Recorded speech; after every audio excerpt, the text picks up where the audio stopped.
बवाणियाँ कहानियाँ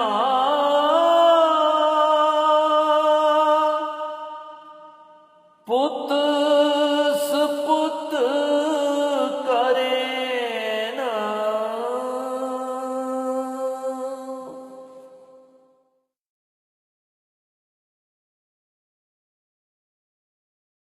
वाहिगुरु जी का खालसा वाहिगुरु जी की फतेह।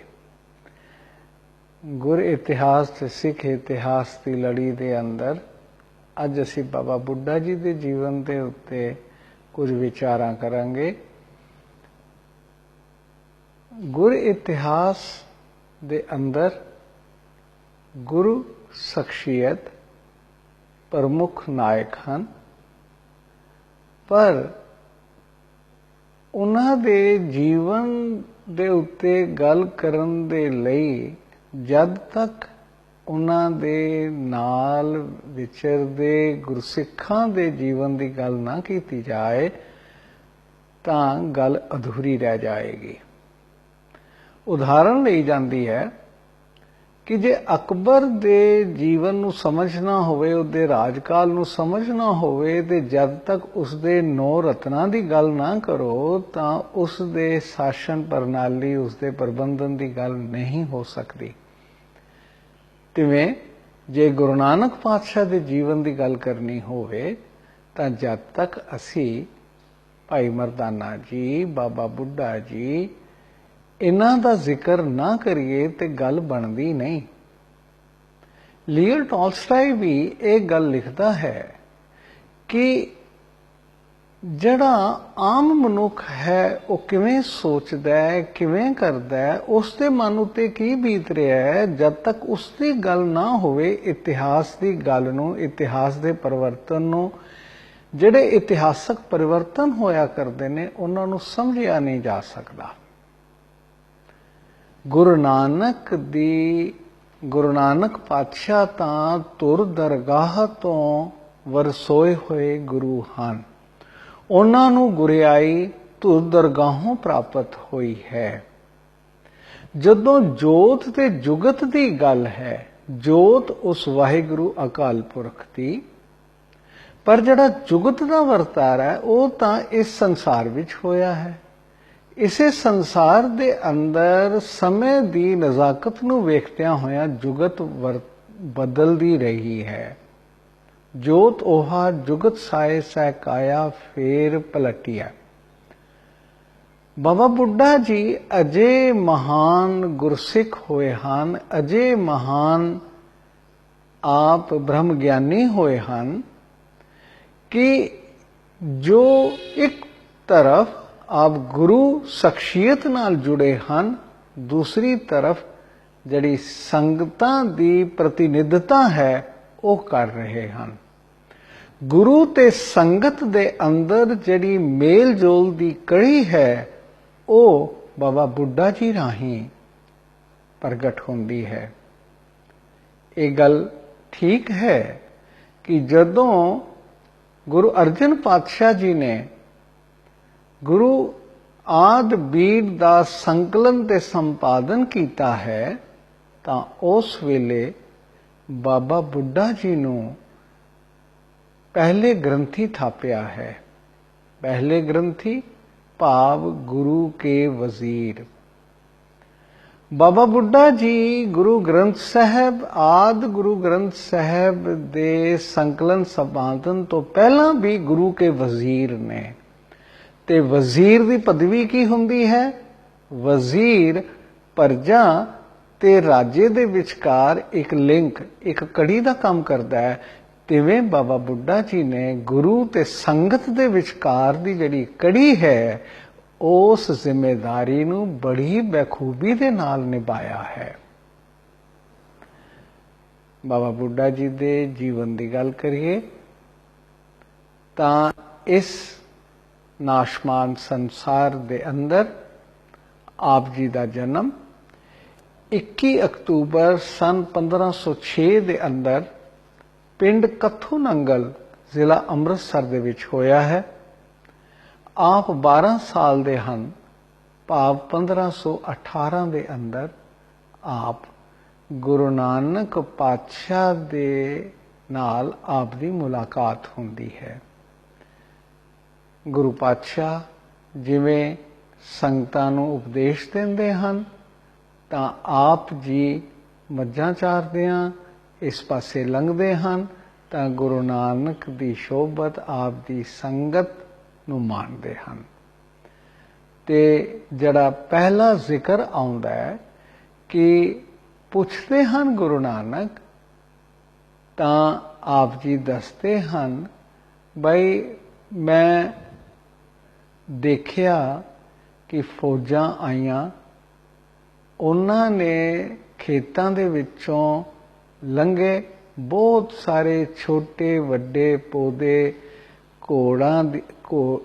ਘੋੜਿਆਂ ਦੀਆਂ ਸੁੰਮਾਂ ਦੇ ਥੱਲੇ ਆ ਕਰਕੇ ਤਬਾਹ ਹੋ ਗਏ। ਫਿਰ ਮਾਤਾ ਜੀ ਨੇ ਅੱਗ ਬਾਲਣ ਲਈ ਆਖਿਆ ਤੇ ਮੈਂ ਵੇਖਿਆ ਛੋਟੀਆਂ ਲੱਕੜਾਂ ਨੂੰ ਛੇਤੀ ਅੱਗ ਲੱਗਦੀ ਹੈ, ਤੇ ਮੇਰੇ ਮਨ ਵਿੱਚ ਆਇਆ ਕਿ ਮੇਰੇ ਅੰਦਰ ਵੀ ਮੈਨੂੰ ਵੀ ਛੇਤੀ ਮੌਤ ਆ ਜਾਏਗੀ, ਕਿਉਂਕਿ ਮੈਂ ਬੱਚਾ ਹਾਂ। ਜਿਵੇਂ ਛੋਟੀਆਂ ਲੱਕੜਾਂ ਨੂੰ ਅੱਗ ਲੱਗਦੀ ਛੇਤੀ ਲੱਗਦੀ ਹੈ, ਤਿਵੇਂ ਬਚਪਨ ਨੂੰ ਵੀ ਬੱਚਿਆਂ ਨੂੰ ਵੀ ਮੌਤ ਪਹਿਲਾਂ ਆਵੇਗੀ। ਦਾਤਾ ਮੈਨੂੰ ਮੌਤ ਦੇ ਡਰ ਤੋਂ ਬਚਾ ਲਓ। ਤਾਂ ਗੁਰੂ ਪਾਤਸ਼ਾਹ ਸਹਿਜ ਸੁਭਾਏ ਆਖਦੇ ਨੇ, ਵੀ ਤੇਰਾ ਨਾਂ ਕੀ ਹੈ? ਮੇਰਾ ਨਾਮ ਬੂੜਾ ਹੈ। ਪਾਤਸ਼ਾਹ ਕਹਿੰਦੇ ਬੂੜਾ ਨਹੀਂ, ਤੂੰ ਹੈ ਤਾਂ ਬੱਚਾ, ਪਰ ਤੇਰੀਆਂ ਗੱਲਾਂ ਬੁੱਢਿਆਂ ਵਰਗੀਆਂ ਨੇ, ਭਾਵ ਬਜ਼ੁਰਗਾਂ ਵਾਲੀਆਂ ਨੇ। ਤੇ ਇੱਥੋਂ ਹੀ ਇਹਨਾਂ ਦਾ ਨਾਂ ਬਾਬਾ ਬੁੱਢਾ ਜੀ ਪੈ ਜਾਂਦਾ ਹੈ। ਆਪ ਜੀ ਗੁਰੂ ਨਾਨਕ ਦੇ ਸੰਗਤ ਨੂੰ ਲਗਾਤਾਰ ਮਾਣਦੇ ਨੇ। ਹਾਲਾਂ ਇਹਨਾਂ ਦਾ ਵਿਆਹ ਵੀ ਹੋ ਜਾਂਦਾ ਹੈ 1524 ਦੇ ਅੰਦਰ, ਪਰ ਆਪ ਜੀ ਫਿਰ ਨਾ ਤਾਂ ਵਿਰਕਤ ਰਹਿੰਦੇ ਹਨ, ਤੇ ਗ੍ਰਸਤੀ ਵਿੱਚ ਰਹਿੰਦਿਆਂ ਹੋਇਆਂ ਗੁਰੂ ਨਾਨਕ ਦੀ ਸੇਵਾ ਬੜੀ ਤਨਦੇਹੀ ਦੇ ਨਾਲ ਕਰਦੇ ਨੇ। ਬਚਪਨ ਦੇ ਵਿੱਚ ਜਦੋਂ ਗੁਰੂ ਪਾਤਸ਼ਾਹ ਨਾਲ ਇਹਨਾਂ ਦੀ ਸੰਗਤ ਹੁੰਦੀ ਹੈ ਤਾਂ ਮੱਝਾਂ ਚਾਰਦਿਆਂ ਗੁਰੂ ਪਾਤਸ਼ਾਹ ਦੇ ਪਾਸ ਬੜੇ ਪਿਆਰ ਦੇ ਨਾਲ ਦੁੱਧ ਦਾ ਛੰਨਾ ਭਰ ਕੇ ਲਿਆਣਾ ਤੇ ਗੁਰੂ ਪਾਤਸ਼ਾਹ ਜੀ ਦੀ ਸੇਵਾ ਦੇ ਵਿੱਚ ਹਾਜ਼ਰ ਕਰਨਾ। ਬਚਪਨ ਤੋਂ ਜਵਾਨੀ ਤੇ ਗੁਰੂ ਪਾਤਸ਼ਾਹ ਦਾ ਇਹਨਾਂ ਨੇ ਭੇਦ ਪਾ ਲਿਆ ਕਿ ਜਦੋਂ ਗੁਰੂ ਪਾਤਸ਼ਾਹ 1539 ਜੋਤੀ ਜੋਤ ਸਮਾਉਣ ਲੱਗਦੇ ਹਨ, ਤਾਂ ਭਾਈ ਲਹਿਣਾ ਜੀ ਨੂੰ ਜਦੋਂ ਗੱਦੀ ਗੁਰਿਆਈ ਦੀ ਬਖਸ਼ਿਸ਼ ਹੋਣੀ ਹੈ, ਤਾਂ ਇਹ ਜਿਹੜਾ ਕਾਰਜ ਹੈ ਟਰਾਂਸਫਰਮੇਸ਼ਨ ਦਾ, ਗੁਰਿਆਈ ਗੁਰੂ ਨਾਨਕ ਤੋਂ ਗੁਰੂ ਅੰਗਦ ਭਾਈ ਲਹਿਣਾ ਜੀ ਨੂੰ ਮਿਲਦੀ ਹੈ, ਤਾਂ ਇਹ ਗੱਲ ਸਮੂਥਲੀ ਹੋ ਜਾਏ, ਬਿਨਾਂ ਕਿਸੇ ਝਗੜੇ ਦੇ ਹੋ ਜਾਏ, ਕਿਉਂਕਿ ਦੋਵੇਂ ਪੁੱਤਰ ਬਾਬਾ ਲਖਮੀ ਚੰਦ ਜੀ ਬਾਬਾ ਸ੍ਰੀ ਚੰਦ ਜੀ ਹਨ। ਭਾਈ ਲਹਿਣਾ ਜੀ ਨੂੰ ਕਹਿ ਦਿੱਤਾ ਜਾਂਦਾ ਹੈ ਕਿ ਗੁਰੂ ਅੰਗਦ ਪਾਤਸ਼ਾਹ ਜਦੋਂ ਭਾਈ ਲਹਿਣਾ ਜੀ ਤੋਂ ਗੁਰੂ ਅੰਗਦ ਸਾਹਿਬ ਹੋ ਜਾਂਦੇ ਤਾਂ ਉਹਨਾਂ ਨੂੰ ਆਖਿਆ ਜਾਂਦਾ ਤੁਸੀਂ ਖਡੂਰ ਚਲੇ ਜਾਓ, ਤੇ ਬਾਬਾ ਬੁੱਢਾ ਜੀ ਨੂੰ ਕਰਤਾਰਪੁਰ ਰਹਿਣ ਦਿੱਤਾ ਜਾਂਦਾ ਹੈ, ਤਾਂ ਕਿ ਉਹ ਇਨਸ਼ੋਰ ਕਰਨ ਕਿ ਜਿਹੜੀ ਗੁਰਿਆਈ ਦਾ ਜਿਹੜਾ ਇਹ ਟਰਾਂਸਫਰਮੇਸ਼ਨ ਹੋਈ ਹੈ, ਜਿਹੜਾ ਇਹ ਬਦਲਾਅ ਹੋਇਆ, ਹੁਣ ਸਾਰੀ ਸੰਗਤ ਦੀ ਅਗਵਾਈ ਬਾਬਾ ਬੁੱਢਾ ਜੀ ਨੇ ਕਰਨੀ ਹੈ। ਤੇ ਗੁਰੂ ਪਾਤਸ਼ਾਹ ਜੋਤੀ ਜੋਤ ਸਮਾਉਣ ਤੋਂ ਬਾਅਦ ਸੰਗਤਾਂ ਨੂੰ ਲੈ ਕਰਕੇ ਖਡੂਰ ਸਾਹਿਬ ਪਹੁੰਚਦੇ ਨੇ, ਤੇ ਮਾਈ ਭਰਾਈ ਜੀ ਦੇ ਪਾਸੋਂ ਗੁਰੂ ਅੰਗਦ ਸਾਹਿਬ ਨੂੰ ਲੱਭ ਕੇ ਤੇ ਉਹਨਾਂ ਅੱਗੇ ਬੇਨਤੀ ਕਰਦੇ ਨੇ ਕਿ ਆਪ ਜੀ ਹੁਣ ਸੰਗਤਾਂ ਨੂੰ ਦਰਸ਼ਨ ਦਿਓ। ਕਹਿਣ ਤੋਂ ਭਾਵ ਸੀ ਕਿ ਜੇਕਰ ਕਿਸੇ ਕਿਸਮ ਦੀ ਕੋਈ ਡਿਸੈਂਸ਼ਨ ਹੈ, ਹੁਣ ਭਾਵੇਂ ਬਾਬਾ ਸ੍ਰੀ ਚੰਦ ਜੀ ਬਾਬਾ ਲਖਮੀ ਚੰਦ ਜੀ ਸੰਗਤ ਦੀ ਅਗਵਾਈ ਕਰਨੀ ਇਸ ਸਮੇਂ ਦੇ ਅੰਦਰ, ਕਿਉਂਕਿ ਕੋਈ ਵੀ ਬਦਲਾਅ ਹੋਣਾ, ਕਿਉਂਕਿ ਹੁਣ ਤੱਕ ਇਹ ਕਦੇ ਨਹੀਂ ਸੀ ਹੋਇਆ ਇਤਿਹਾਸ ਦੇ ਅੰਦਰ ਕਿ ਗੁਰੂ ਨੇ ਜਿੰਦਿਆਂ ਜੀ ਕਿਸੇ ਚੇਲੇ ਨੂੰ ਗੁਰਿਆਈ ਦਿੱਤੀ ਹੋਵੇ ਤੇ ਫਿਰ ਉਹ ਗੁਰਿਆਈ ਅਜਿਹੀ ਕੋਈ ਦੁਨਿਆਵੀ ਵਿਰਾਸਤ ਦੇ ਕਾਨੂੰਨਾਂ ਦੇ ਅਨੁਸਾਰ ਨਹੀਂ ਹੈ। ਇਹ ਇੱਕ ਉਲਟੀ ਗੰਗ ਵਹਾਉਣ ਵਾਲੀ ਗੱਲ ਸੀ। ਇਹ ਅਜਿਹੀ ਗੱਲ ਸੀ ਕਿ ਅੱਜ ਗੁਰੂ ਨਾਨਕ ਇੱਕ ਨਵੀਂ ਲੀਹ ਸਥਾਪਿਤ ਕਰ ਇਸ ਸੰਸਾਰ ਦੇ ਅੰਦਰ, ਦੁਨੀਆ ਦੇ ਧਰਮਾਂ ਦੇ ਇਤਿਹਾਸ ਦੇ ਅੰਦਰ ਇੱਕ ਨਵੀਂ ਗੱਲ ਹੋਣ ਵਾਲੀ ਹੈ ਤੇ ਇਸ ਗੱਲ ਦੀ ਜ਼ਿੰਮੇਵਾਰੀ ਸੰਗਤ ਕਿਧਰੇ ਹੋਰ, ਸੰਗਤ ਨੂੰ ਠੀਕ ਯੋਗ ਅਗਵਾਈ ਮਿਲੇ, ਗੁਰੂ ਕੇ ਵਜ਼ੀਰ ਬਾਬਾ ਬੁੱਢਾ ਜੀ ਦਾ ਬਹੁਤ ਵੱਡਾ ਰੋਲ ਹੈ ਇਸ ਸਾਰੇ ਕਾਰਜ ਦੇ ਅੰਦਰ। ਫਿਰ ਜਦੋਂ ਗੁਰੂ ਅੰਗਦ ਸਾਹਿਬ ਦੇ ਪਾਸ, ਗੁਰੂ ਅੰਗਦ ਸਾਹਿਬ ਦੇ ਦਰਬਾਰ ਦੇ ਵਿੱਚ ਆਪਨੇ ਰਹਿਣਾ, ਜੋ ਸਤਕਾਰ ਗੁਰੂ ਨਾਨਕ ਦਾ ਬਾਬਾ ਬੁੱਢਾ ਜੀ ਆਪ ਕਰਦੇ ਸਨ, ਉਹ ਸਤਕਾਰ ਗੁਰੂ ਅੰਗਦ ਸਾਹਿਬ ਦਾ ਬਾਬਾ ਬੁੱਢਾ ਜੀ ਨੇ ਕਰਨਾ ਸ਼ੁਰੂ ਕੀਤਾ ਤੇ ਸੰਗਤ ਵੱਲੋਂ ਵੀ ਇਹ ਪੂਰੀ ਤਰ੍ਹਾਂ ਸ਼ੋਰਟੀ ਰਹੀ ਕਿ ਸਾਰੀ ਸੰਗਤ ਜੋ ਗੁਰੂ ਨਾਨਕ ਦੇ ਪਾਸੋਂ ਬਈ ਬਾਬਾ ਨਾ ਗੌਰ ਨਾ ਬੜੀ ਅੰਗਦ ਕੇ ਹੀਏ ਮਾਂ ਹੈ, ਇਸ ਗੱਲ ਨੂੰ ਇਨਸ਼ੋਰ ਕਰਨ ਦੇ ਲਈ ਬਾਬਾ ਬੁੱਢਾ ਜੀ ਦਾ ਬਹੁਤ ਵੱਡਾ ਰੋਲ ਹੈ ਤੇ ਇਸ ਨੂੰ ਬਖੂਬੀ ਦੇ ਨਾਲ ਬਾਬਾ ਬੁੱਢਾ ਜੀ ਨੇ ਨਿਭਾਇਆ ਵੀ ਹੈ।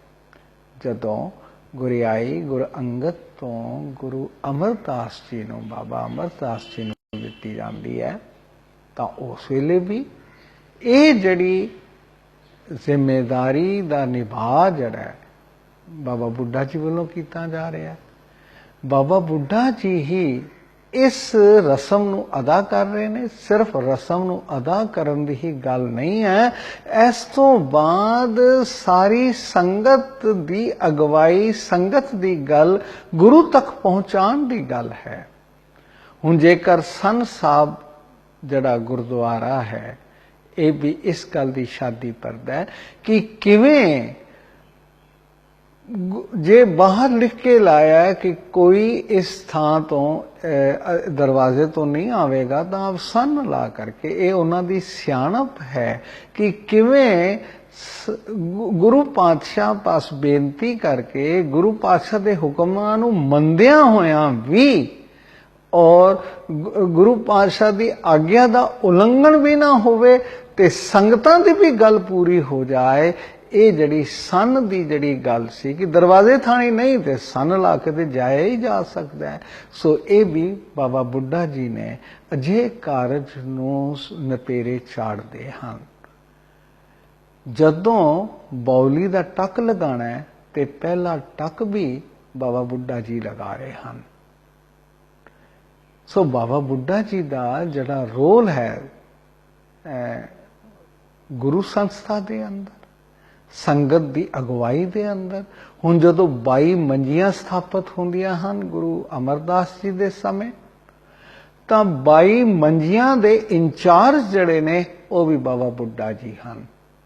ਤੇ ਬਾਬਾ ਬੁੱਢਾ ਜੀ ਦਾ ਗੁਰੂ ਘਰ ਦੇ ਅੰਦਰ ਇਹ ਜਿਹੜਾ ਰੋਲ ਹੈ, ਇਹ ਆਪਣੇ ਆਪ ਵਿੱਚ ਨਿਵੇਕਲਾ ਰੋਲ ਹੈ। ਇਹ ਕੇਵਲ ਗੁਰਿਆਈ ਦੀ ਰਸਮ ਤੱਕ ਹੀ ਸੀਮਿਤ ਨਹੀਂ ਹੈ, ਗੁਰੂ ਸੰਸਥਾ ਨੂੰ ਜਗਤ ਦੇ ਵਿੱਚ ਸਥਾਪਿਤ ਕਰਨ ਦੀ ਗੱਲ ਹੈ। ਗੁਰੂ ਤਾਂ ਅਕਾਲ ਪੁਰਖ ਵੱਲੋਂ ਥਾਪੇ ਹੀ ਹੋਏ ਹਨ, ਪਰ ਸੰਗਤ ਦੇ ਵਿੱਚ ਉਸ ਦੀ ਸਥਾਪਨਾ, ਉਸ ਦੀ ਐਸਟੈਬਲਿਸ਼ਮੈਂਟ, ਉਸ ਦੀ ਸਸਟੇਨੇਬਿਲਿਟੀ ਨੂੰ ਇਨਸ਼ੋਰ ਕਰਨਾ, ਇਹ ਬਾਬਾ ਬੁੱਢਾ ਜੀ ਨੂੰ ਇਹ ਸੇਵਾ ਬਣ ਆਈ ਹੈ ਔਰ ਬਾਬਾ ਬੁੱਢਾ ਜੀ ਨੇ ਇਸ ਸੇਵਾ ਨੂੰ ਬੜੀ ਬਖੂਬੀ ਦੇ ਨਾਲ ਨਿਭਾਇਆ ਹੈ। ਹੁਣ 22 ਮੰਜੀਆਂ ਦਾ ਸਾਰਾ ਪ੍ਰਬੰਧ ਕਰਨਾ, ਉਸ ਨੂੰ ਇੱਕ ਸੂਤਰ ਦੇ ਵਿੱਚ, ਇੱਕ ਪ੍ਰਬੰਧਕੀ ਢਾਂਚੇ ਵਿੱਚ ਰੱਖਣਾ, ਇਸ ਦੀ ਜ਼ਿੰਮੇਵਾਰੀ ਬਾਬਾ ਬੁੱਢਾ ਜੀ ਦੇ ਪਾਸ ਹੈ। ਗੁਰੂ ਪਾਤਸ਼ਾਹ ਨੂੰ ਸਾਰੀ ਗੱਲ ਦੇ ਤੋਂ ਉਹਨਾਂ ਨੂੰ ਅਵਗਤ ਕਰਾਣਾ, ਉਹਨਾਂ ਨੂੰ ਇਸ ਬਾਰੇ ਦੱਸਣਾ, ਉਹਨਾਂ ਨੂੰ ਫੁੱਲੀ ਇਨਫਾਰਮਡ ਰੱਖਣਾ, ਗੁਰੂ ਜੀ ਦੇ ਦਿਸ਼ਾ ਨਿਰਦੇਸ਼, ਗੁਰੂ ਦੇ ਹੁਕਮਾਂ ਨੂੰ ਟਰਾਂਸਲੇਟ ਕਰਨਾ, ਉਹਦੀ ਤਰਜਮਾਨੀ ਕਰਨੀ, ਇਹ ਬਾਬਾ ਬੁੱਢਾ ਜੀ ਦਾ ਕੰਮ ਹੈ। ਜੋ ਵਜ਼ੀਰ ਦਾ ਕੰਮ ਇੱਕ ਰਾਜੇ ਦੇ ਕੋਲ ਹੁੰਦਾ ਹੈ, ਅਜਿਹਾ ਕੰਮ ਬਾਬਾ ਬੁੱਢਾ ਜੀ ਕਰਦੇ ਰਹੇ ਹਨ। ਔਰ ਕੇਵਲ ਗੁਰੂ ਨਾਨਕ ਦੇ ਸਮੇਂ ਹੀ ਨਹੀਂ, ਗੁਰੂ ਨਾਨਕ ਤੋਂ ਬਾਅਦ ਗੁਰੂ ਅੰਗਦ, ਉਸ ਤੋਂ ਬਾਅਦ ਗੁਰੂ ਅਮਰਦਾਸ ਜੀ।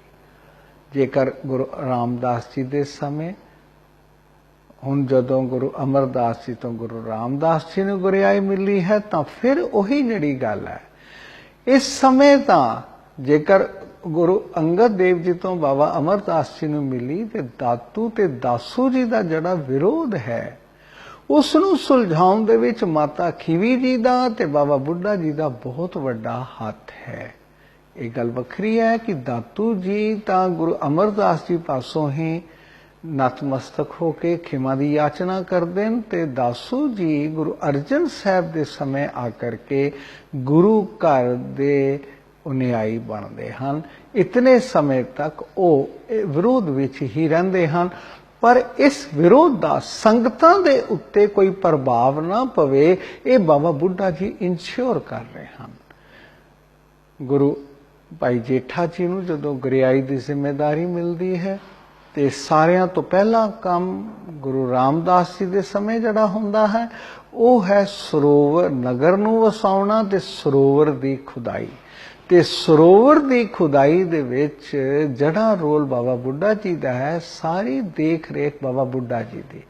ਤੇ ਜਿਸ ਥਾਂ ਤੇ ਬੈਠ ਕਰਕੇ ਆਪ ਜੀ ਇਸ ਸਾਰੀ ਸਰੋਵਰ ਦੀ ਖੁਦਾਈ ਦਾ ਪ੍ਰਬੰਧ ਕਰਦੇ, ਜਿਹੜੇ ਥਾਂ ਦੇ ਉੱਤੇ ਬੈਠ ਕੇ ਕਰਦੇ ਰਹੇ ਨੇ, ਬੀੜ ਬਾਬਾ ਜਿਹੜਾ ਬੇਰੀ ਬਾਬਾ ਬੁੱਢਾ ਜੀ, ਉਹ ਸਥਾਨ ਅੱਜ ਵੀ ਹਰਿਮੰਦਰ ਸਾਹਿਬ ਦਰਬਾਰ ਸਾਹਿਬ ਦੀ ਪਰਿਕਰਮਾ ਦੇ ਵਿੱਚ ਇਸ ਗੱਲ ਦੀ ਸਾਖੀ ਭਰਦਾ ਹੈ, ਇਸ ਗੱਲ ਦਾ ਗਵਾਹ ਹੈ ਕਿ ਕਿਵੇਂ ਬਾਬਾ ਬੁੱਢਾ ਜੀ ਨੇ ਇਸ ਸਾਰੇ ਪ੍ਰਬੰਧ ਨੂੰ ਆਪਣੇ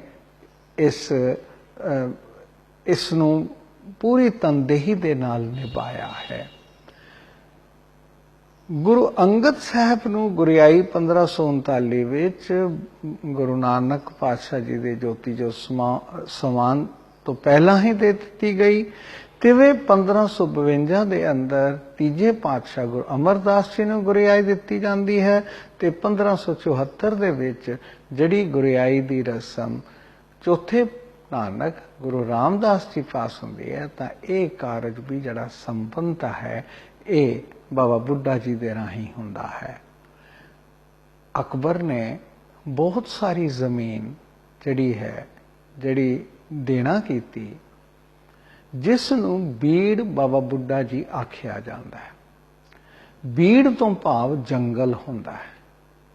ਤੋ ਉਸ ਜੰਗਲ ਨੂੰ ਆਬਾਦ ਕਰਨਾ, ਉਸ ਥਾਂ ਦੇ ਉੱਤੇ ਲਾਈਵ ਸਟਾਕ ਭਾਵ ਗੁਰੂ ਘਰ ਦੇ ਲੰਗਰ ਦੇ ਲਈ ਜਿੰਨਾ ਵੀ ਮਵੇਸ਼ੀ, ਜਿੰਨਾ ਵੀ ਗੁਰੂ ਘਰ ਦੇ ਗਾਈਆਂ ਮੱਝੀਆਂ ਨੇ, ਉਹਨਾਂ ਸਾਰਿਆਂ ਦੀ ਸੇਵਾ ਸੰਭਾਲ ਇਸ ਬੀੜ ਵਿੱਚ ਹੁੰਦੀ। ਤਾਂ ਇਹ ਬੀੜ ਬਾਬਾ ਬੁੱਢਾ ਜੀ, ਬੀੜ ਤੋਂ ਭਾਵ ਜੰਗਲ, ਉਸ ਜੰਗਲ ਨੂੰ ਆਬਾਦ ਕੀਤਾ ਬਾਬਾ ਬੁੱਢਾ ਜੀ ਨੇ, ਤੇ ਆਪਣਾ ਸਥਾਨ ਇਸੇ ਥਾਂ ਤੇ ਰੱਖਿਆ। ਬਾਬਾ ਬੁੱਢਾ ਜੀ ਨੇ ਐਸੇ ਸਥਾਨ ਦੇ ਉੱਤੇ ਜਿੱਥੇ ਗੁਰੂ ਘਰ ਦੀ ਸੇਵਾ ਕੀਤੀ, ਉੱਥੇ ਸ਼ਾਸਤਰ ਦੀ ਸੇਵਾ ਵੀ ਕੀਤੀ। ਭਾਵ ਗੁਰੂ ਘਰ ਦੇ ਜਿਵੇਂ ਜਿਤਨੇ ਗੁਰੂ ਘਰ ਦੇ ਨਾਲ ਸੰਬੰਧਿਤ ਸਿੱਖ ਜਾਂ ਗੁਰੂ ਪਰਿਵਾਰ ਦੇ ਲੋਕਾਂ ਨੂੰ, ਗੁਰੂ ਪਰਿਵਾਰ ਦੇ ਸਦੱਸਿਆਂ ਨੂੰ, ਮੈਂਬਰਾਂ ਨੂੰ ਗੁਰਬਾਣੀ ਦੀ ਸੰਥਿਆ ਦੇਣੀ, ਗੁਰਮੁਖੀ ਅੱਖਰ ਸਿਖਾਣੇ ਬਾਬਾ ਬੁੱਢਾ ਜੀ ਦਾ ਕਾਰਜ ਸੀ। ਬਾਬਾ ਬੁੱਢਾ ਜੀ ਜਿੱਥੇ ਗੁਰੂ ਕੇ ਵਜ਼ੀਰ ਹਨ, ਉੱਥੇ ਨਾਲ ਆਪ ਅੱਗੋਂ ਵਾਸਤੇ ਇੱਕ ਬਹੁਤ ਵੱਡੇ ਪ੍ਰਚਾਰਕ ਵੀ ਹਨ। ਫਿਰ ਗੱਲ ਇੱਥੇ ਹੀ ਨਹੀਂ ਖਤਮ ਹੁੰਦੀ। ਜੇ ਸ਼ਸਤਰ ਵਿਦਿਆ ਦੀ ਗੱਲ ਆਉਂਦੀ ਹੈ, ਸੇਵਾ ਦੀ ਗੱਲ, ਸ਼ਾਸਤਰ ਦੀ ਗੱਲ ਤੇ ਸ਼ਸਤਰ ਵਿਦਿਆ ਦੀ ਗੱਲ, ਤਿੰਨਾਂ ਦੇ ਧਣੀ ਨੇ, ਤਿੰਨਾਂ ਦੇ ਮਾਲਕ ਨੇ, ਤਿੰਨਾਂ ਦੇ ਬਹੁਤ ਵੱਡੇ ਗਿਆਤਾ ਨੇ। ਗੁਰੂ ਅਰਜਨ ਪਾਤਸ਼ਾਹ ਜੀ ਨੂੰ ਨੇਜ਼ਾਬਾਜ਼ੀ ਸਿਖਾਉਣ ਵਿੱਚ ਬਾਬਾ ਬੁੱਢਾ ਜੀ ਦਾ ਬਹੁਤ ਵੱਡਾ ਹੱਥ ਹੈ। ਗੁਰੂ ਹਰਗੋਬਿੰਦ ਸਾਹਿਬ, ਬਾਲ ਗੁਰੂ ਹਰਗੋਬਿੰਦ ਸਾਹਿਬ ਨੂੰ ਸ਼ਸਤਰ ਦੇ ਵਿੱਚ ਪ੍ਰਬੀਨ ਕਰਨ ਦਾ ਜਿਹੜਾ ਜ਼ਿੰਮਾ ਹੈ ਉਹ ਵੀ ਬਾਬਾ ਬੁੱਢਾ ਜੀ ਨੂੰ ਮਿਲਿਆ। ਤੇ ਇਹ ਕੰਮ ਬੀੜ ਬਾਬਾ ਬੁੱਢਾ ਜੀ, ਭਾਵ ਜਿਹੜੀ ਉਹ ਜ਼ਮੀਨ ਸੀ ਉਸ ਥਾਂ ਦੇ ਉੱਤੇ, ਉਸ ਜੰਗਲ ਨੂੰ ਆਬਾਦ ਕਰਕੇ ਇਸ ਥਾਂ ਦੇ ਉੱਤੇ ਇਹ ਸਾਰੇ ਕਾਰਜ ਹੁੰਦੇ ਰਹੇ ਹਨ। ਪਰ ਅੰਗਰੇਜ਼ਾਂ ਦੇ ਆਉਣ ਤੱਕ ਇਹ ਜਿੰਨਾ ਜ਼ਮੀਨ ਸੀ ਇਹ ਘਟ ਕਰਕੇ ਕੇਵਲ 671 ਕਨਾਲ ਦੇ ਕਰੀਬ ਰਹਿ ਗਈ, ਬਾਕੀ ਕਾਫੀ ਸਾਰੀ ਜ਼ਬਤ ਹੋ ਗਈ। ਪਰ ਗੁਰੂ ਕਾਲ ਦੇ ਸਮੇਂ ਬਹੁਤ ਵੱਡਾ ਜਿਹੜਾ ਇਹ ਬੀੜ ਬਾਬਾ ਬੁੱਢਾ ਜੀ ਸੀ, ਇਹ ਅਸਥਾਨ ਜਿੱਥੇ ਗੁਰੂ ਘਰ ਦਾ ਪਸ਼ੂ ਧਨ, ਗੁਰੂ ਘਰ ਦਾ ਸ਼ਾਸਤਰ, ਗੁਰੂ ਘਰ ਦੀ ਸ਼ਸਤਰ ਵਿਦਿਆ ਦੇ ਅਭਿਆਸ ਹਿਤ ਇਹ ਸਾਰੇ ਥਾਂ ਨੂੰ ਵਰਤਿਆ ਜਾਂਦਾ ਸੀ, ਜਿਹਨੂੰ ਕਿਹਾ ਜਾ ਸਕਦਾ ਹੈ ਇੱਕ ਕੈਂਪਿੰਗ ਗਰਾਊਂਡ, ਇੱਕ ਟ੍ਰੇਨਿੰਗ ਗਰਾਊਂਡ ਜਿਹੜੀ ਹੈ, ਔਰ ਉਸਦੇ ਇੰਚਾਰਜ ਵੀ ਬਾਬਾ ਬੁੱਢਾ ਜੀ ਰਹੇ ਹਨ। ਗੁਰੂ ਅਰਜਨ ਪਾਤਸ਼ਾਹ ਦੇ ਸਮੇਂ ਜਦੋਂ ਹਰਮੰਦਰ ਸਾਹਿਬ ਦੀ ਸੇਵਾ ਸੰਭਾਲ ਦੀ ਗੱਲ ਆਉਂਦੀ ਹੈ ਤਾਂ ਵੀ ਬਾਬਾ ਬੁੱਢਾ ਜੀ ਦਾ ਹੀ ਸਾਰਿਆਂ ਤੋਂ ਪਹਿਲਾਂ ਜ਼ਿਕਰ ਆਉਂਦਾ ਹੈ। ਜਦੋਂ ਗੁਰੂ ਗ੍ਰੰਥ ਸਾਹਿਬ ਦੀ ਬੀੜ ਦੀ ਸੰਪਾਦਨਾ ਦੇ ਸੰਕਲਨ ਹੋ ਜਾਂਦਾ ਹੈ ਤੇ ਇਸ ਬੀੜ ਨੂੰ ਰਾਮਸਰ ਤੋਂ ਦਰਬਾਰ ਸਾਹਿਬ ਅੰਮ੍ਰਿਤਸਰ ਦੇ ਵਿੱਚ ਪਹਿਲਾ ਪ੍ਰਕਾਸ਼ ਕੀਤਾ ਜਾਂਦਾ ਹੈ, ਤਾਂ ਪਹਿਲੇ ਗ੍ਰੰਥੀ ਵੀ ਬਾਬਾ ਬੁੱਢਾ ਜੀ ਨੂੰ ਹੀ ਬਣਾਇਆ ਜਾਂਦਾ ਹੈ। ਸੋ ਬਾਬਾ ਬੁੱਢਾ ਜੀ ਦੀ ਜਿਹੜੀ ਸ਼ਖਸੀਅਤ ਹੈ ਇਸ ਪੱਖੋਂ ਵੀ ਕਿ ਇਹ ਸ਼ਸਤਰ ਤੇ ਸ਼ਾਸਤਰ ਦੇ ਵਿੱਚ ਪੂਰੀ ਤਰ੍ਹਾਂ ਪ੍ਰਬੀਨ ਨੇ, ਇੱਕ ਪ੍ਰਬੰਧਕ ਤਾਂ ਹਨ ਹੀ, ਫਿਰ ਗੁਰਿਆਈ ਦੀ ਸੰਸਥਾ ਦੇ ਵਿੱਚ ਬਹੁਤ ਵੱਡੇ ਸੰਸਥਾਪਕ ਵੀ ਨੇ ਕਿ ਇਹ ਗੱਲ ਸੰਗਤ ਦੇ ਵਿੱਚ, ਫਿਰ ਸੰਗਤ ਦੀ ਨੁਮਾਇੰਦਗੀ ਕਰਨ ਦੇ ਵਿੱਚ ਬਾਬਾ ਬੁੱਢਾ ਜੀ ਦਾ ਜਿਹੜਾ ਰੋਲ ਹੈ ਆਪਣੇ ਆਪ ਵਿੱਚ ਵਿਕੋਲਿਤਰ ਹੈ, ਆਪਣੇ ਆਪ ਵਿੱਚ ਇੱਕ ਯੂਨੀਕ ਰੋਲ ਹੈ। ਗੁਰੂ ਅਰਜਨ ਪਾਤਸ਼ਾਹ ਦੀ ਸ਼ਹਾਦਤ ਤੋਂ ਬਾਅਦ ਜਦੋਂ 24 ਜੂਨ 1606 ਨੂੰ ਮੀਰੀ ਪੀਰੀ ਦੇ ਧਾਰਨ ਦਾ ਸਮਾਂ ਆਉਂਦਾ ਹੈ ਤਾਂ ਇਹ ਕਾਰਜ ਵੀ ਬਾਬਾ ਬੁੱਢਾ ਜੀ ਰਾਹੀਂ ਹੀ ਹੁੰਦਾ ਹੈ। ਅਕਾਲ ਤਖਤ ਦੀ ਜਦੋਂ ਸਿਰਜਣਾ ਦੀ ਗੱਲ ਆਉਂਦੀ ਹੈ ਤਾਂ ਅਕਾਲ ਤਖਤ ਦੀ ਵਿਉਂਤ ਤਾਂ 6ਵੇਂ ਪਾਤਸ਼ਾਹ ਦੀ, ਪਰ ਇਸ ਨੂੰ ਐਗਜ਼ੀਕਿਊਟ ਕਰਨ ਦੇ ਲਈ ਕੇਵਲ ਤੇ ਕੇਵਲ ਦੋਹਾਂ ਗੁਰਸਿੱਖਾਂ ਦਾ ਰੋਲ ਹੈ, ਭਾਈ ਗੁਰਦਾਸ ਜੀ ਤੇ ਬਾਬਾ ਬੁੱਢਾ ਜੀ। ਕਹਿਣ ਤੋਂ ਭਾਵ ਇਸ ਕਾਰਜ ਨੂੰ ਕਿਸੇ ਰਾਜ ਮਜ਼ਦੂਰ ਦੇ ਸਪੁਰਦ ਨਹੀਂ ਕੀਤਾ, ਇਸ ਗੱਲ ਨੂੰ ਦੋਹੋਂ ਬ੍ਰਹਮ ਗਿਆਨੀ ਪੁਰਸ਼ ਬਾਬਾ ਬੁੱਢਾ ਜੀ, ਭਾਈ ਗੁਰਦਾਸ ਜੀ ਦੇ ਜ਼ਿੰਮੇ ਅਕਾਲ ਤਖਤ ਦੀ ਰਚਨਾ ਦੀ ਗੱਲ ਆ ਗਈ। ਭਾਵ ਜਦੋਂ ਧਰਮ ਦਾ ਅਸਥਾਨ ਬਣਾਉਣਾ ਤਾਂ ਵੀ ਬਾਬਾ ਬੁੱਢਾ ਜੀ ਦਾ ਰੋਲ ਰਿਹਾ, ਤੇ ਜਦੋਂ ਇਹ ਤਖਤ ਵਾਹਿਗੁਰੂ ਅਕਾਲ ਪੁਰਖ ਦੀ ਨੁਮਾਇੰਦਗੀ ਦਾ ਜਦੋਂ ਤਖਤ ਸਿਰਜਿਆ ਗਿਆ ਤਾਂ ਵੀ ਬਾਬਾ ਬੁੱਢਾ ਜੀ ਦੇ ਰਾਹੀਂ ਹੀ ਇਹ ਗੱਲ ਆਉਂਦੀ ਹੈ। ਫਿਰ ਜਦੋਂ ਗੁਰੂ ਹਰਗੋਬਿੰਦ ਸਾਹਿਬ ਨੂੰ ਗਵਾਲੀਅਰ ਦੀ ਜੇਲ੍ਹ ਦੇ ਵਿੱਚ ਰੱਖਿਆ ਜਾਂਦਾ ਹੈ ਤਾਂ ਪਿੱਛੋਂ ਸੰਗਤਾਂ ਦੀ ਜਿਹੜੀ ਰਹਿਨੁਮਾਈ ਬਾਬਾ ਬੁੱਢਾ ਜੀ ਕਰ ਰਹੇ ਨੇ। ਬਾਬਾ ਬੁੱਢਾ ਜੀ ਜਦੋਂ ਚੌਕੀਆਂ ਦੀ ਰਸਮ ਸ਼ੁਰੂ ਕਰਦੇ ਨੇ ਕਿ ਸੰਗਤਾਂ ਦੇ ਵਿੱਚ ਉਤਸ਼ਾਹ ਬਣੇ, ਫਿਰ ਚੌਕੀਆਂ ਜਿਹੜੀਆਂ ਨੇ ਇਸ ਦੇ ਨਾਲ ਸਰਕਾਰ ਨੂੰ ਵੀ ਕੰਨ ਹੋ ਜਾਣ। ਕੁਝ ਰਾਈਟਰਸ ਨੇ ਤਾਂ ਇਹ ਵੀ ਮੰਨਿਆ ਹੈ ਕਿ ਇਹ ਉਸ ਸਮੇਂ ਦੀ ਸਿਵਲ ਨਾਫਰਮਾਨੀ ਲਹਿਰ ਸੀ, ਸਿਵਲ ਡਿਸਓਬੀਡੀਐਂਸ ਲਹਿਰ ਸੀ। ਬਾਬਾ ਬੁੱਢਾ ਜੀ ਗਵਾਲੀਅਰ ਤੱਕ ਗੁਰੂ ਪਾਤਸ਼ਾਹ ਦੇ ਦਰਸ਼ਨਾਂ ਲਈ ਜਾਂਦੇ ਹਨ। ਬਾਬਾ ਬੁੱਢਾ ਜੀ ਦਾ ਇਹ ਜਿਹੜਾ ਮਲਟੀ ਫੈਸਟ ਰੋਲ ਹੈ, ਕਈ ਬਹੁਪੱਖੀ ਜਿਹੜੇ ਉਹਨਾਂ ਦੇ ਕਾਰਜ ਨੇ, ਇਹ ਇਹਨਾਂ ਦੀ ਸ਼ਖਸੀਅਤ ਨੂੰ ਚਾਰ ਚੰਨ ਲਗਾਉਂਦੇ ਨੇ। ਬਾਬਾ ਬੁੱਢਾ ਜੀ ਦਾ ਜਿਹੜਾ ਇਹ ਕਾਰਜ ਜਦੋਂ ਗਵਾਲੀਅਰ ਦੇ ਕਿਲੇ ਤੋਂ ਵਾਪਸ ਆਉਂਦੇ ਨੇ, ਬਿਰਧ ਹੁੰਦੇ ਨੇ, ਤਾਂ ਬਾਬਾ ਬੁੱਢਾ ਜੀ ਜਿੱਥੇ ਕੱਥੂ ਨੰਗਲ ਵਿੱਚ ਆਪ ਦਾ ਜਨਮ ਹੈ ਤਾਂ ਆਪ ਜੀ ਫਿਰ ਰਾਮਦਾਸ ਫਿਰ ਜ਼ਿਲ੍ਹਾ ਅੰਮ੍ਰਿਤਸਰ ਦੇ ਵਿੱਚ ਆਪਣਾ ਅਸਥਾਨ ਜਿਹੜਾ ਉਹ ਬਣਾਉਂਦੇ ਨੇ। ਤੇ ਇਸ ਥਾਂ ਦੇ ਉੱਤੇ ਦੋ ਗੁਰਦੁਆਰੇ ਹਨ। ਇੱਕ ਉਸ ਅਸਥਾਨ ਤੇ ਜਿੱਥੇ ਉਹਨਾਂ ਨੇ ਬੈਠ ਕਰਕੇ ਔਰ ਆਪਣਾ ਭਜਨ ਬੰਦਗੀ ਕਰਦੇ ਸਨ, ਤੇ ਇੱਕ ਜਿਸ ਅਸਥਾਨ ਦੇ ਉੱਤੇ ਉਹਨਾਂ ਨੇ ਅਕਾਲ ਚਲਾਣਾ ਕੀਤਾ। ਇੱਕ ਸਮਾਧ ਹੈ, ਇੱਕ ਧਰਮਸਾਲ ਹੈ। 1631 ਦੇ ਅੰਦਰ ਬਾਬਾ ਬੁੱਢਾ ਜੀ 16 ਨਵੰਬਰ 1631 ਨੂੰ ਗੁਰਪੁਰੀ ਸਿਧਾਰਦੇ ਹਨ। ਤਾਂ ਉਸ ਵੇਲੇ 6ਵੇਂ ਪਾਤਸ਼ਾਹ ਗੁਰੂ ਹਰਗੋਬਿੰਦ ਸਾਹਿਬ ਇਹਨਾਂ ਦੇ ਪਾਸ ਸਨ। ਆਪ ਜੀ ਨੇ ਅੰਮ੍ਰਿਤ ਵੇਲੇ ਉੱਠ ਕਰਕੇ ਜਪਜੀ ਸਾਹਿਬ ਦਾ ਪਾਠ ਕੀਤਾ ਹੈ। ਪਾਠ ਦੀ ਸੰਪੂਰਨਤਾ ਤੋਂ ਬਾਅਦ ਆਪਣੇ ਆਖਰੀ ਸਵਾਸ ਛੱਡੇ ਹਨ। ਕੁੱਲ ਇਸ ਦੁਨੀਆ ਦੇ ਵਿੱਚ, ਇਸ ਨਾਸ਼ਵਾਨ ਸੰਸਾਰ ਦੇ ਅੰਦਰ ਆਪ ਜੀ 125 ਵਰੇ ਆਪ ਨੇ, ਤੇ ਇਹਨਾਂ 125 ਵਰਿਆਂ ਦੇ ਵਿੱਚੋਂ 12 ਸਾਲ ਦੀ ਉਮਰ ਵਿੱਚ ਸਨ ਜਦੋਂ ਕਿ ਗੁਰੂ ਨਾਨਕ ਦੇ ਚਰਨਾਂ ਦੇ ਵਿੱਚ ਹਾਜ਼ਰ ਹੋਏ ਨੇ। ਤੇ 1631 ਤੱਕ, 1618 ਤੋਂ ਲੈ ਕੇ 1631 ਤੱਕ ਗੁਰੂ ਘਰ ਦੀ ਉਹ ਅਨੰਨ ਸੇਵਾ ਬਾਬਾ ਬੁੱਢਾ ਜੀ ਨੇ ਕੀਤੀ ਹੈ। ਬਾਬਾ ਬੁੱਢਾ ਜੀ 1518 ਦੇ ਵਿੱਚ ਗੁਰੂ ਨਾਨਕ ਪਾਤਸ਼ਾਹ ਦੇ ਸ਼ਰਨ ਆਏ ਔਰ 1631 6ਵੇਂ ਪਾਤਸ਼ਾਹ ਦੇ ਹਜ਼ੂਰ ਆਪ ਆਪਣਾ ਇਹ ਸਰੀਰਕ ਝੋਲਾ ਤਿਆਗਿਆ ਹੈ। ਜੇਕਰ ਆਪ ਜੀ ਦੇ ਜੀਵਨ ਬਿਉਰੇ ਦੀ ਗੱਲ ਕਰੀਏ ਤਾਂ ਬਾਬਾ ਬੁੱਢਾ ਜੀ ਜਨਮ 21 ਅਕਤੂਬਰ 1506 ਪਿੰਡ ਕੱਥੂ ਨੰਗਲ ਅੰਮ੍ਰਿਤਸਰ ਜ਼ਿਲ੍ਹੇ ਦੇ ਅੰਦਰ ਹੁੰਦਾ ਹੈ। 1518 ਦੇ ਵਿੱਚ ਆਪ ਦੀ ਮਿਲਣੀ ਗੁਰੂ ਨਾਨਕ ਪਾਤਸ਼ਾਹ ਦੇ ਨਾਲ ਹੁੰਦੀ ਹੈ। 1538 ਦੇ ਅੰਦਰ ਬੀਬੀ ਮਰੋਈ ਦੇ ਨਾਲ ਇਹਨਾਂ ਦਾ ਵਿਆਹ ਹੁੰਦਾ ਤੇ ਇਹਨਾਂ ਦੇ 4 ਪੁੱਤਰ ਰਾਮ ਕੰਵਰ ਜੋ ਕਿ ਭਾਈ ਭਾਣੇ ਦਾ ਪੜਪੋਤਾ ਹੈ, ਇਹ 10ਮ ਪਿਤਾ ਗੁਰੂ ਗੋਬਿੰਦ ਸਿੰਘ ਜੀ ਮਹਾਰਾਜ ਤੋਂ ਇਸਨੇ ਪਹੁਲ ਛਕੀ ਹੈ। ਇਹਨਾਂ ਦੇ ਬਾਕੀ ਬੇਟੇ ਭਾਈ ਸੁਧਾਰੀ ਜੀ, ਭਾਈ ਭਿਖਾਰੀ ਜੀ, ਭਾਈ ਸੇਮੂ ਜੀ ਤੇ ਭਾਈ ਭਾਣਾ ਜੀ। ਭਾਈ ਭਾਣਾ ਜੀ 1536 ਤੋਂ 1644 ਤੱਕ ਰਹੇ ਹਨ ਔਰ ਜਿਸ ਥਾਂ ਦੇ ਉੱਤੇ ਆਪ ਜੀ ਨੇ ਆਪਣਾ ਚੋਲਾ ਤਿਆਗਿਆ ਹੈ ਸੰਸਕਾਰ ਵਾਲੀ ਥਾਂ ਤੇ, ਉਸ ਥਾਂ ਦੇ ਉੱਤੇ ਸੱਚਖੰਡ ਗੁਰਦੁਆਰਾ ਹੈ ਤੇ ਬੀੜ ਬਾਬਾ ਬੁੱਢਾ ਜੀ ਪਿੰਡ ਝਬਾਲ ਵਿੱਚ ਹੈ। ਤੇ ਜਿਵੇਂ ਦੱਸਿਆ ਕਿ 667 ਕਨਾਲ ਅੰਗਰੇਜ਼ਾਂ ਦੇ ਸਮੇਂ ਤੱਕ ਜ਼ਮੀਨ ਰਹਿ ਗਈ ਸੀ, ਬਾਕੀ ਕਾਫੀ ਜ਼ਬਤੀ ਵਿੱਚ ਚਲੀ ਗਈ।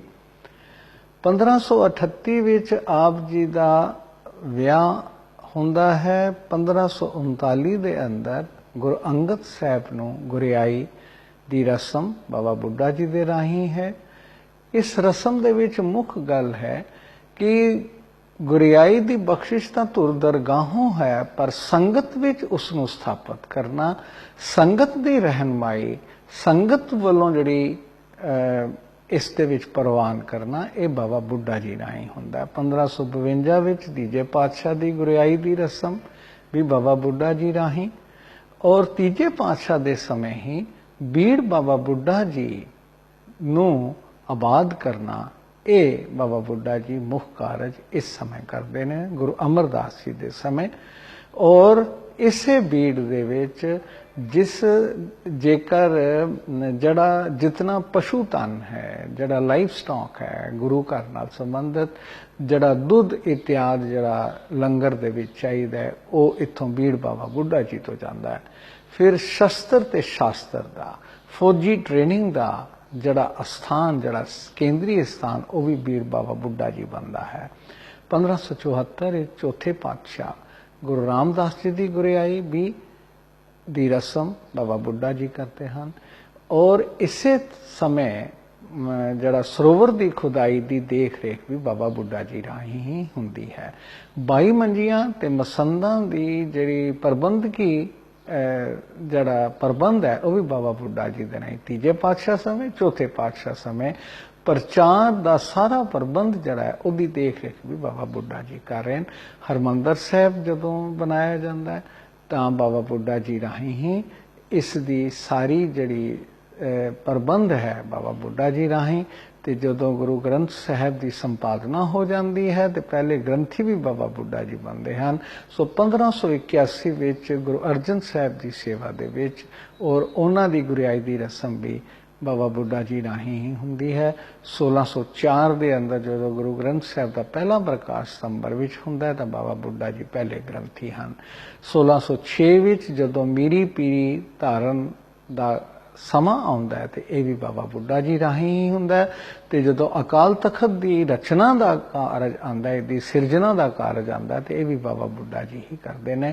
ਔਰ ਅਖੀਰ ਵਿੱਚ 1631 ਗਵਾਲੀਅਰ ਦੇ ਕਿਲੇ ਵਿੱਚ ਜਦੋਂ 6ਵੇਂ ਪਾਤਸ਼ਾਹ ਨੂੰ ਉਸ ਥਾਂ ਦੇ ਉੱਤੇ ਤੇ ਰਿਹਾਈ ਤੱਕ ਸਾਰਾ ਪਿਛਲਾ ਪ੍ਰਬੰਧ ਅੰਮ੍ਰਿਤਸਰ ਸਾਹਿਬ ਦਾ ਬਾਬਾ ਬੁੱਢਾ ਜੀ ਪਾਸ ਹੈ ਔਰ ਚੌਕੀਆਂ ਦੀ ਰਸਮ ਬਾਬਾ ਬੁੱਢਾ ਜੀ ਰਾਹੀਂ ਹੁੰਦੀ ਹੈ।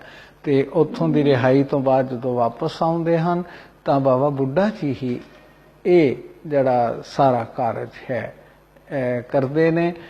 1631 ਵਿੱਚ ਆਪ ਜੀ ਜਦੋਂ ਇਸ ਨਾਸਮਾਨ ਸਰੀਰ ਨੂੰ ਛੱਡਦੇ ਨੇ, ਆਖਰੀ ਸਵਾਸ ਛੱਡਦੇ ਨੇ, ਤਾਂ ਇਸ ਤੋਂ ਬਾਅਦ ਜਿਹੜੇ ਨੇ ਇਹਨਾਂ ਦੇ ਜਿਹੜੇ ਬੇਟੇ ਨੇ ਭਾਈ ਭਾਣਾ ਜੀ, ਉਹ ਜਿਹੜੀ ਗੁਰੂ ਘਰ ਦੀ ਸੇਵਾ ਦੇ ਵਿੱਚ ਹਾਜ਼ਰ ਰਹਿੰਦੇ ਨੇ। ਔਰ ਜਿਵੇਂ ਕਿ ਆਪ ਜੀ ਨਾਲ ਪਹਿਲਾਂ ਜ਼ਿਕਰ ਕੀਤਾ ਕਿ ਇਹਨਾਂ ਭਾਈ ਭਾਣੇ ਜੀ ਦਾ ਹੀ ਪੜਪੋਤਾ ਹੈ ਰਾਮ ਕੰਵਰ ਜੀ, ਜਿਹੜਾ ਕਿ ਗੁਰੂ ਗੋਬਿੰਦ ਸਿੰਘ ਜੀ ਦੇ ਸਮੇਂ ਪੋਲ ਛਕ ਕੇ ਔਰ ਸਿੱਖ ਖਾਲਸਾ ਪੰਥ ਦੀ ਸੇਵਾ ਦੇ ਵਿੱਚ ਆਪਣੀ ਸੇਵਾਵਾਂ ਜਿਹੜੀਆਂ ਪੂਰੀ ਤਨਦੇਹੀ ਦੇ ਨਾਲ ਨਿਭਾਉਂਦੇ ਹਨ। ਇਹ ਜੇਕਰ ਅਸੀਂ ਬਾਬਾ ਬੁੱਢਾ ਜੀ ਦੇ ਜਿਹੜੇ ਉਹਨਾਂ ਨੇ ਗੁਰਿਆਈ ਨੂੰ ਪੱਕੇ ਪੈਰੀ ਇੱਕ ਸੰਸਥਾ ਦੇ ਤੌਰ ਤੇ ਸਥਾਪਿਤ ਕਰਨ ਦੇ ਵਿੱਚ ਜਿਹੜਾ ਉਹਨਾਂ ਦਾ ਰੋਲ ਹੈ, ਜਦੋਂ ਦੂਜੇ ਪਾਤਸ਼ਾਹ ਬੀਬੀ ਵੇਰਾਈ ਦੇ ਘਰ ਜਾਂਦੇ ਹਨ ਤਾਂ ਘਰ ਦੀ ਪਛਾਣ ਜਿਹੜੀ ਹੈ ਉਹ ਬਾਬਾ ਬੁੱਢਾ ਜੀ ਕਰਦੇ ਹਨ। ਗੁਰਦੁਆਰਾ ਸੰਤ ਸਾਹਿਬ ਦੀ ਜਦੋਂ ਗੱਲ ਆਉਂਦੀ ਹੈ ਗੁਰੂ ਅਮਰਦਾਸ ਜੀ ਦੇ ਸਮੇਂ ਤਾਂ ਉਸ ਦੀ ਪਛਾਣ ਵੀ ਬਾਬਾ ਬੁੱਢਾ ਜੀ ਰਾਹੀਂ ਹੁੰਦੀ ਹੈ। ਤੇ ਜੇਕਰ ਇੱਕ ਸੰਪੂਰਨ ਗੁਰੂ ਨਾਨਕ ਤੇ ਸੰਪੂਰਨ ਸਿੱਖ ਭਾਈ ਲਹਿਣਾ ਜੀ, ਤਾਂ ਸੰਗਤ ਦੀ ਨੁਮਾਇੰਦਗੀ ਬਾਬਾ ਬੁੱਢਾ ਜੀ ਦੇ ਰਾਹੀਂ ਹੋ ਰਹੀ ਹੈ। ਤੀਜੇ ਪਾਤਸ਼ਾਹ ਦੂਜੇ ਪਾਤਸ਼ਾਹ ਦੇ ਸਮੇਂ ਜਿਹੜੀ ਗੱਲ ਆਖੀ ਜਾਂਦੀ ਹੈ ਕਿ ਬਾਬਾ ਬੁੱਢਾ ਜੀ ਰਹੇ ਕਰਤਾਰਪੁਰ, ਭਾਈ ਲਹਿਣਾ ਗੁਰੂ ਅੰਗਦ ਸਾਹਿਬ ਨੂੰ ਖਡੂਰ ਭੇਜਿਆ, ਤਾਂ ਇਹ ਜਿਹੜੇ ਬਚਨ ਬਾਬਾ ਨਾ ਗੋਰ ਨਾ ਮੜੀ ਗੁਰੂ ਅੰਗਦ ਕੇ ਹੀ ਮਾਏ। ਤੀਜੇ ਪਾਤਸ਼ਾਹ ਦੇ ਸਮੇਂ ਬਾਬਾ ਬੁੱਢਾ ਜੀ ਬਾਰੇ ਜਿਹੜੀ ਗੱਲ ਆਖੀ ਜਾਂਦੀ ਹੈ, ਤੂੰ ਸੰਗਤ ਦਾ ਖੇਵਟ ਭੌਜਲ ਤੋਂ ਪਾਰ ਕਰਨ ਵਾਲਾ, ਸਿੱਖੀ ਦੀ ਹੱਦ ਸੀਮਾ ਤੇਰਾ ਨਾਮ ਸਿੱਖੀ ਦਾ ਸਿਤਾਰਾ।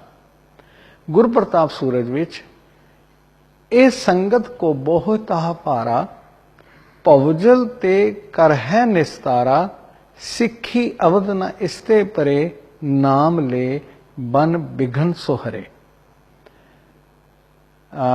ਇਸੇ ਤਰ੍ਹਾਂ ਗੁਰੂ ਅਮਰਦਾਸ ਜੀ ਦੀਆਂ ਜਿਹੜੀਆਂ ਅੰਤਮ ਰਸਮਾਂ ਨੇ ਬਾਬਾ ਬੁੱਢਾ ਜੀ ਨੇ ਕੀਤੀਆਂ, ਗੁਰਬਿਲਾਸ ਪਾਤਸ਼ਾਹੀ 6ਵੀਂ ਦੇ ਵਿੱਚ ਕਰਤ ਵਿਹਾਰ ਇਹ ਠਹਿਰਾਈ, ਬੁੱਢਾ ਜੀ ਸੇਵਾ ਨਿਪਨਾਈ, ਗੁਰੂ ਨਾਨਕ ਇਨ ਦਰਸ਼ਨ ਕਰੇ, ਸੇਵਾ ਮੈਂ ਅਤ ਹਿਤ ਏ ਤਰੇ।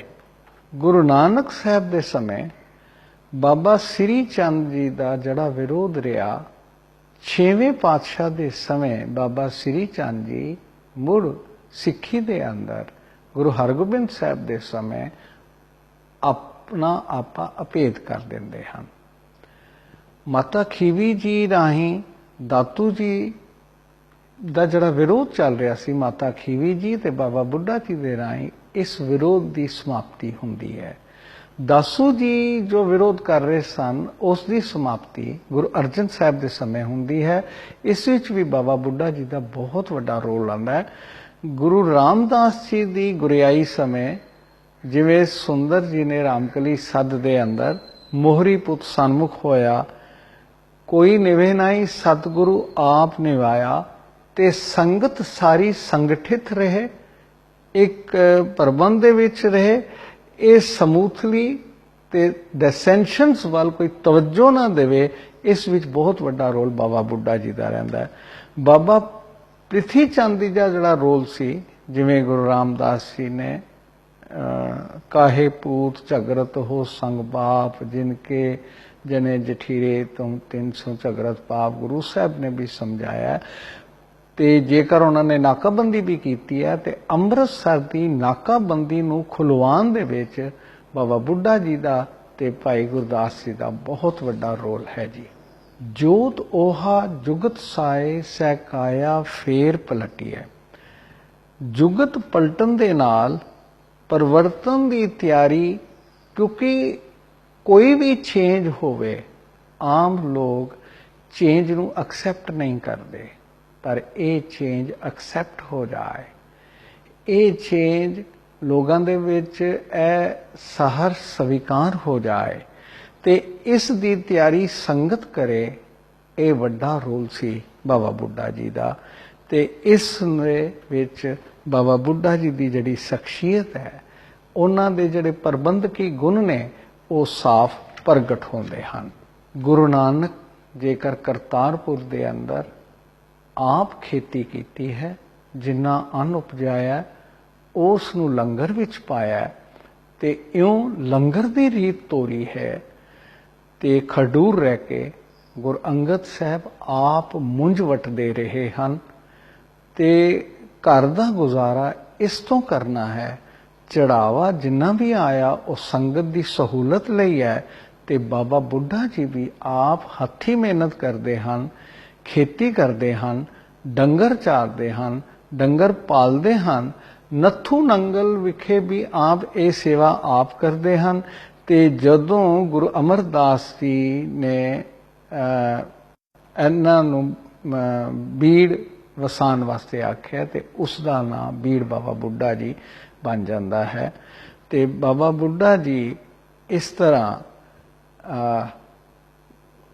ਆਪਣੇ ਸਮੇਂ ਤੋਂ ਬਾਅਦ, ਬਾਬਾ ਬੁੱਢਾ ਜੀ ਦੇ ਗੁਰਪੁਰੀ ਸੁਧਾਰਨ ਤੋਂ ਬਾਅਦ, ਬਾਬਾ ਭਾਨਾ ਜੀ ਜਿਹੜੇ ਹਨ ਉਹ ਗੁਰੂ ਘਰ ਦੀ ਸੇਵਾ ਵਿੱਚ ਰਹਿੰਦੇ ਨੇ, ਤੇ ਅੱਗੋਂ ਉਹਨਾਂ ਦੇ ਪੜਪੋਤੇ ਜਿਹੜੇ ਨੇ ਉਹ ਗੁਰੂ ਗੋਬਿੰਦ ਸਿੰਘ ਜੀ ਦੇ ਸਮੇਂ ਤੱਕ ਇਹ ਜਿਹੜੀ ਸੇਵਾ ਹੈ ਨਿਭਾਉਂਦੇ ਰਹੇ ਹਨ। ਅਜਿਹੀ ਸ਼ਖਸੀਅਤ ਹੈ ਬਾਬਾ ਬੁੱਢਾ ਜੀ ਦੇ, ਜਿਹੜੇ ਕਿ ਆਪ ਮਹਾਨ ਤਪਸਵੀ ਨੇ, ਬ੍ਰਹਮ ਗਿਆਨੀ ਹਨ, ਵਿਦਵਾਨ ਹਨ, ਗੁਰਮੁਖ ਹਨ, ਔਰ ਖੁਦ ਤਾਂ ਯੋਧੇ ਹਨ, ਪਰ ਹੋਰ ਯੋਧਿਆਂ ਨੂੰ ਪੂਰੀ ਟ੍ਰੇਨਿੰਗ ਦੇਣ ਵਾਲੇ ਹਨ। ਆਪ ਬ੍ਰਹਮ ਗਿਆਨੀ ਹਨ, ਹੋਰਾਂ ਨੂੰ ਗੁਰਬਾਣੀ ਦੀ ਸੰਥਿਆ ਦੇਣ ਵਾਲੇ ਵੀ ਹਨ। ਤੇ ਗੁਰੂ ਘਰ ਦੇ ਸੇਵਾ ਤੇ ਸਿਮਰਨ ਦੇ ਜਿਹੜੇ ਥੰਮ ਨੇ, ਉਹਨਾਂ ਦੇ ਵਿੱਚ ਪੂਰੀ ਤਰ੍ਹਾਂ ਆਪਣੇ ਆਪ ਨੂੰ ਸਮਰਪਿਤ ਹਨ। ਅਜਿਹੀ ਸ਼ਖਸੀਅਤ ਜਿਹੜੀ ਕਿ 125 ਸਾਲ ਦੀ ਉਮਰ ਦੇ ਅੰਦਰ ਘੱਟੋ ਘੱਟ 113 ਸਾਲ ਆਪਣੇ ਜੀਵਨ ਦੇ ਗੁਰੂ ਘਰ ਨੂੰ ਸਮਰਪਿਤ ਰਹੇ।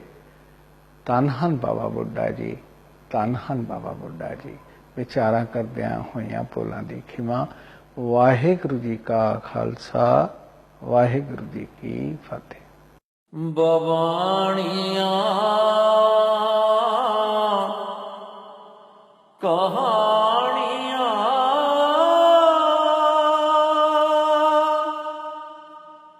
ਪੁੱਤ